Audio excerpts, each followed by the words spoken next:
विवेकानंद स्मृति मोहनलाल साह, अल्मोड़ा। यह मेरा परम सौभाग्य है कि मैं विश्व वंदित मनीषी स्वामी विवेकानंद की जन्म शतवार्षिकी समारोह में शामिल हो सका। मुझे जीवन में 4 बार उनके साथ साक्षात्कार करने का दुर्लभ अवसर मिला। प्रथम बार मैंने उनके पवित्र दर्शन सन 1890 में पाया था, जब वे परिव्राजक सन्यासी के रूप में अल्मोड़ा भ्रमण में आए थे और लाला बद्री शाह के आतिथ्य में थे। मैं अचानक वहां उपस्थित हुआ और उनके पुण्य दर्शन पा गया।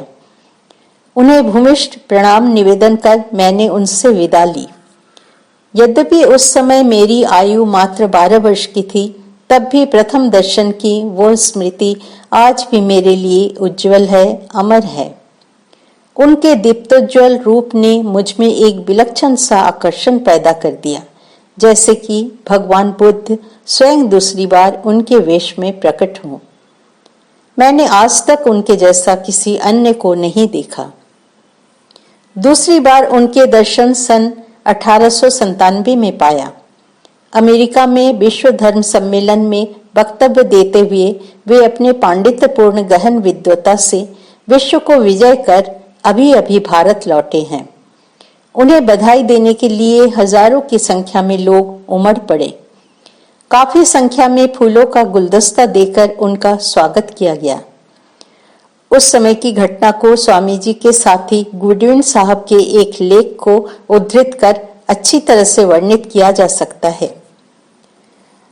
अल्मोड़ा के पास लोधिया में नगर वासियों की बड़ी भीड़ दोपहर में यात्रा के अंत में उनके आने की प्रतीक्षा कर रही थी।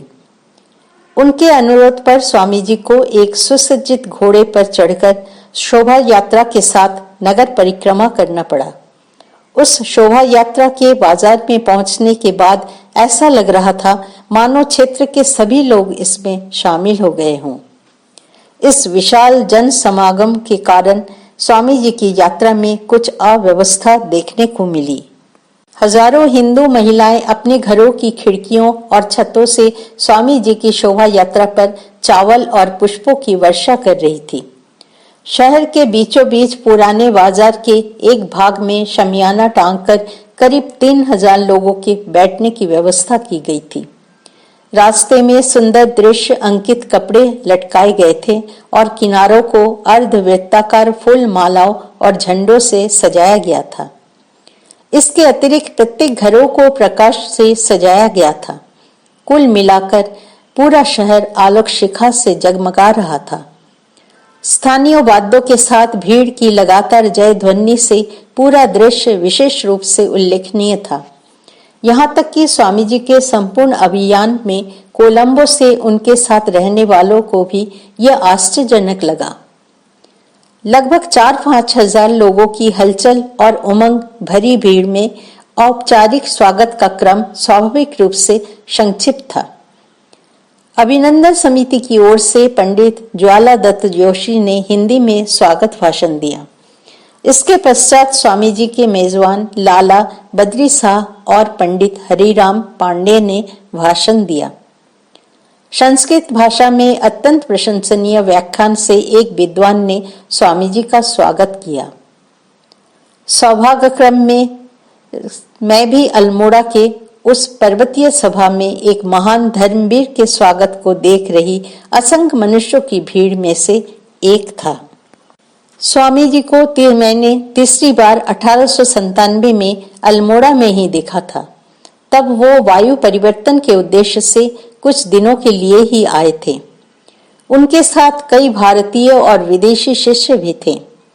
उस समय ही अल्मोड़ा के मॉल में थॉमसन हाउस नामक एक विशाल बंगले में प्रबुद्ध भारत का प्रकाशन प्रारंभ हुआ। एक दिन मुझे स्वामी जी के शिष्य और पत्रिका के संपादक स्वामी स्वरूपानंद महाराज से मिलने का अवसर प्राप्त हुआ। वे मुझ पर अत्यंत दयालु थे। मैं उनके व्यवहार से इतना अभिभूत था कि मैं उनके साथ रहने की इच्छा लिए अगले ही दिन थॉमसन हाउस चला गया। संभवतः यह अक्टूबर महीने का कोई समय था। उस दिन से लेकर आज तक रामकृष्ण मठ के सन्यासी महाराज लोगों के साथ मेरा संबंध अपरिवर्तित रहा और समय के साथ और भी मधुर होते गए। इसके लगभग 4 महीने बाद सन 1898 के मार्च मास में प्रबुद्ध भारत पत्रिका मायावती में अपने स्थायी स्थान पर चली गई। वहां स्वामी जी के एक अंग्रेज शिष्य दंपति कैप्टन और श्रीमती सेवियर ने अद्वैत आश्रम की स्थापना की। मैंने भी अन्य सहकर्मियों के साथ मायावती चला गया था। स्वामी स्वरूपानंद महाराज मायावती आश्रम के पहले अध्यक्ष हुए। 1906 में उनके असामयिक देहत्याग के बाद उनके गुरु भाई स्वामी बिरजानंद महाराज को उनका उत्तराधिकारी बनाया गया। यहीं पर मैंने चौथी बार स्वामी जी से साक्षात्कार किया।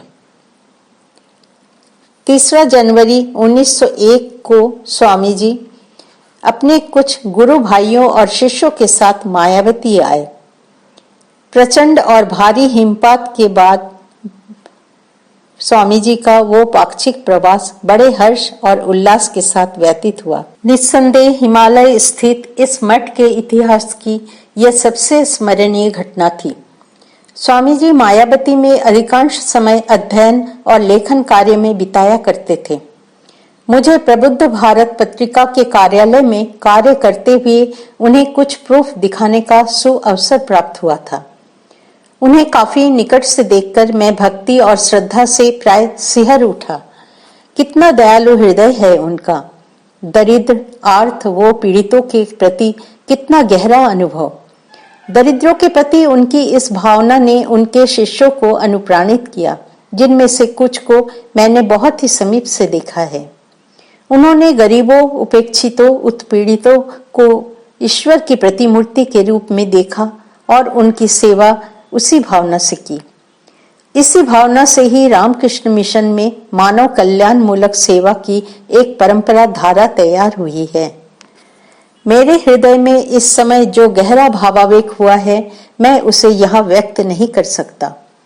मायावती अद्वैत आश्रम के साथ मेरे लंबे समय के जुड़ाव का अनुभव, रामकृष्ण संघ के कई सन्यासी महाराज लोगों के साथ मेरा व्यक्तिगत संपर्क, आश्रम में रहने की कई सुखद स्मृतियां, मेरे प्रति अन्य आश्रम वासियों की अंतरहीन दया, स्नेह और प्रेम, ऐसे कितने ही मधुर क्षणों ने मेरी स्मृति को भर दिया है और मुझे भावुक कर दिया है। लेकिन सबसे बढ़कर मेरी स्मृति भंडार में एक ताज की तरह विराजमान है स्वामी विवेकानंद की पवित्र स्मृतियां। स्वामी जी की स्मृति मेरे मन के रत्न भंडार में एक नक्षत्र के समान उज्जवल होकर मेरे हृदय में भर गई है। वो सुखद स्मृति आज भी मेरे पास सबसे अमूल्य संपत्ति है और जीवन भर इसी प्रकार प्रवाहित होती रहेगी। जय स्वामी विवेकानंद जी।